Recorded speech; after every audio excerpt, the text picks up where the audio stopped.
morning, LPES, and happy first day of Week of Respect. And also, happy World Bullying Prevention Day.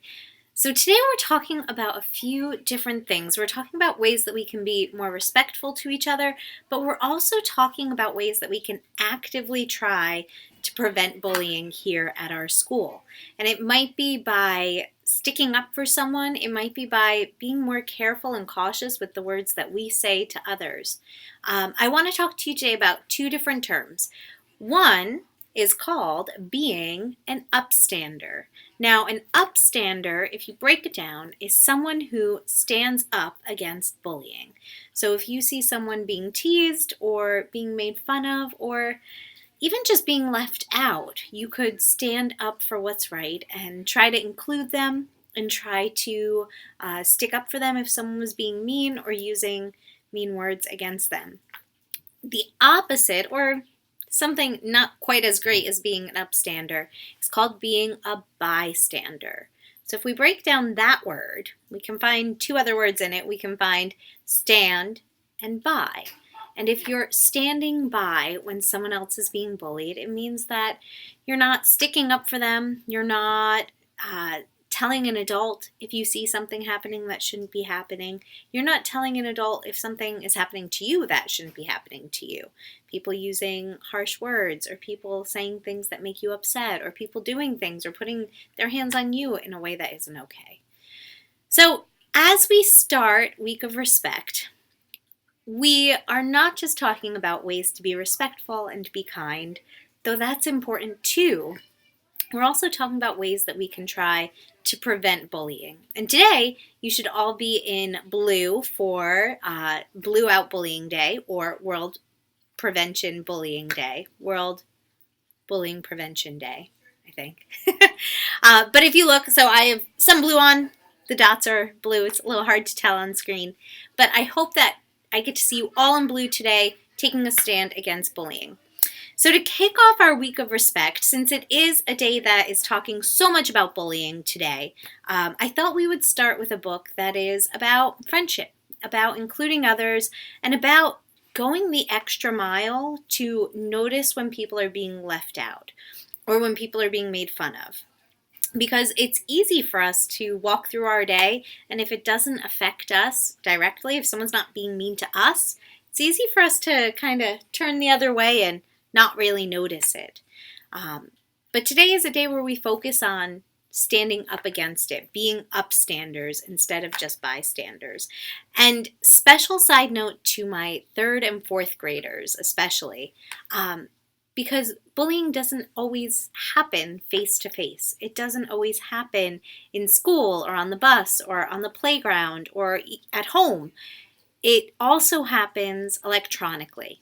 And we're seeing this more and more these days, especially with all the games that you guys are playing out there, and the different ways that you get to connect with each other through cell phones or laptops or tablets. And while all of that is great, it also allows for this whole other space when people are then sometimes being bullies online. And you can also be an upstander online and stick up for what's right. And we're going to be talking more about that, my older kids, when I come into your classes in the next week or so.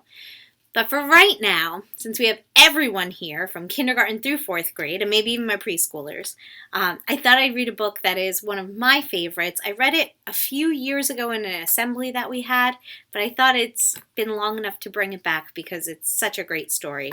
It is called The Invisible Boy, written by Trudy Ludwig and illustrated by Patrice Barton.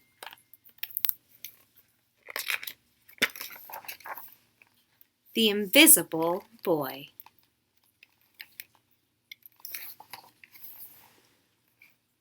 Can you see Brian, the invisible boy? Even Mrs. Carlotti has trouble noticing him in her classroom. She's too busy dealing with Nathan and Sophie.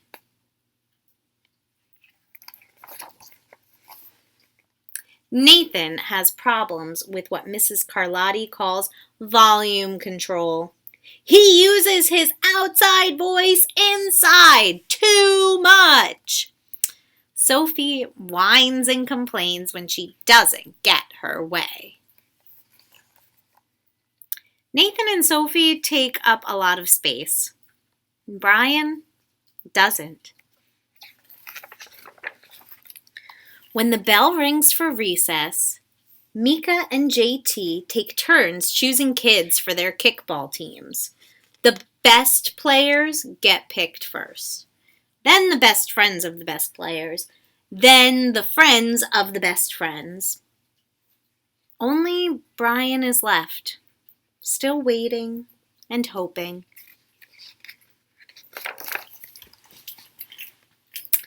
JT glances in Brian's direction and, just as quickly, looks away.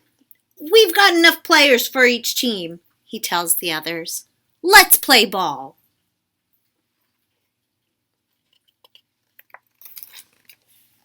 In the cafeteria, Madison and her friends talk about her birthday party. "The rope swing over the pool was awesome," says JT. "Yeah, so was the water slide," adds Fiona. "That was the best pool party ever." "I'm so glad you guys had fun," says Madison. Everybody did, except for Brian. He wasn't invited. Now, I'm sure a lot of you have probably noticed something about Brian in this book, in the pictures. Can you see it right now? Yeah, he's in black and white, and all the others are colored in and colorful and smiling, and he's just in black and white. I wonder why the illustrator chose to do that. Think about that as we continue reading.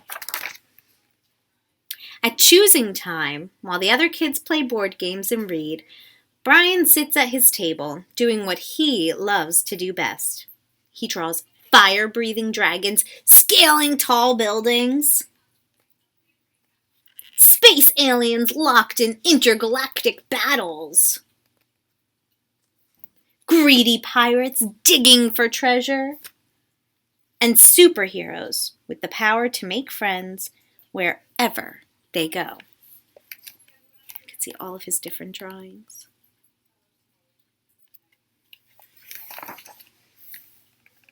On Monday morning, Mrs. Carlotti introduces Justin, a new student to the class. Brian smiles shyly at him. Some of the other kids sneak looks at Justin, trying to figure out if he's cool enough to be their friend. They haven't quite made up their minds yet. At lunch, Madison and JT watch Justin eating with chopsticks. "What's that?" asks Madison as she points at Justin's food. "It's bulgogi." What? Bulgogi. It's Korean barbecued beef. My grandma made it for me. It's really good. Do you want to try some? There's no way I'd eat bulgogi.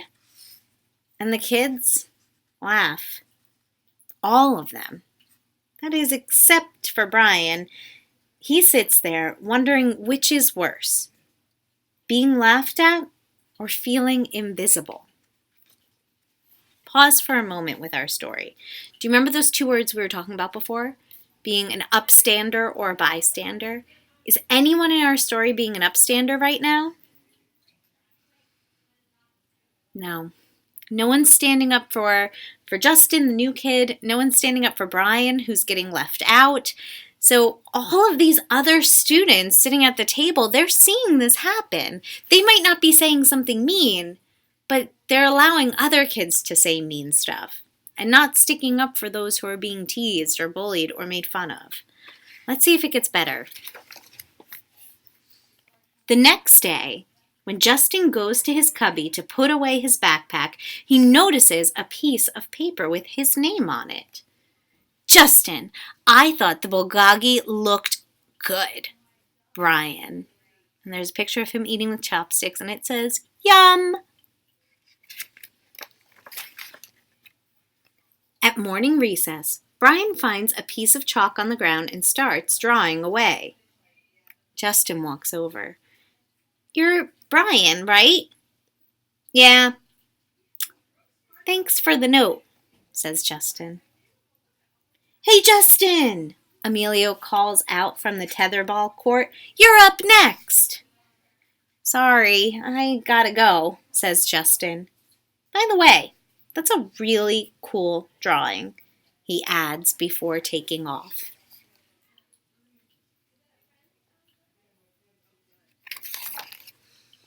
Back in class, Mrs. Carlotti asks the kids to team up in twos or threes for a special project.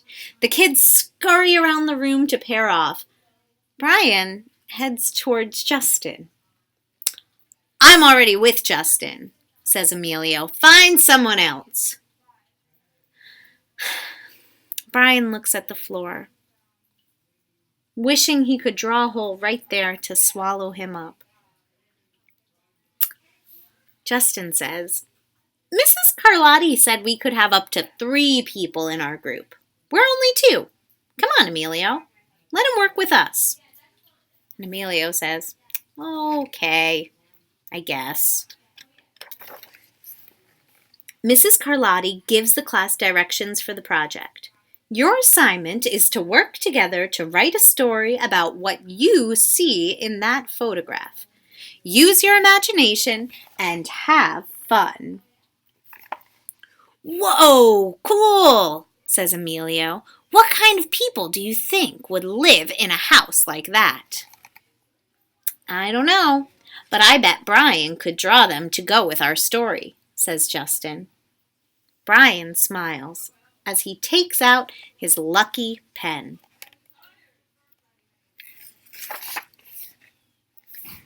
Then we see the boys working together, planning out their drawing, being creative, and then presenting it to the whole class. It's lunchtime again, Brian's least favorite part of the day. Another 20 long minutes of kids talking and laughing with everyone else but him. Brian! He hears someone shout. Hey, Brian! Over here! Brian turns and sees Justin, waving him over. Emilio nods at Brian as he makes room for him at the table. Cookie? Says Justin. Thanks, says Brian. Maybe, just maybe, Brian's not so invisible after all. And that, my friends, is the end of our story. So, I love this story because it's a tale of friendship. It talks about making friends with people who are new to our school or people who maybe are a little different than us. They might look different than us. They might eat different food than us. They might speak a different language at home than we do. And talks about including them anyway, and not only including them, but making sure to not make fun of them for whatever makes them different. Instead, to accept them into your life and your group and maybe learn something cool and interesting from them. Learning about a new food or something that they like to do that is different from the things you like to do. Just like Justin and Brian in the story. Justin was really intrigued. He was really excited to hang out with Brian and get to see all the drawings and the creative things that he did. But one of the things about this book that I find really interesting is that it doesn't have someone being an upstander. We have these boys, both of whom are being teased or left out or made fun of.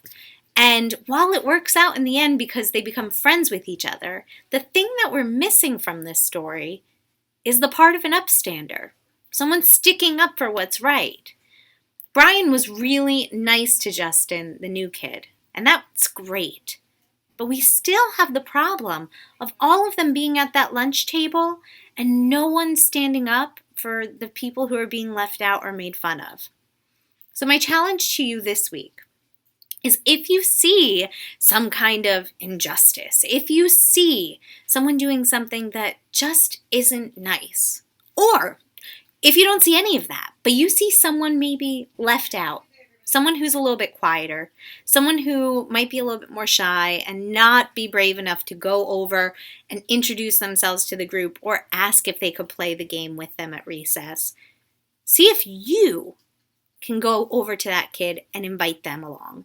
See if you can go out of your way to make them feel included, just like Brian did for Justin when he wrote him that note. So I hope you enjoyed our story. I hope you're enjoying our Blue Out Bullying Day. And I hope that each of us can work together to make not only our school, not only Lincoln Park, but our entire world better by taking a stand against bullying. I'll see you back here for day 2 of Week of Respect.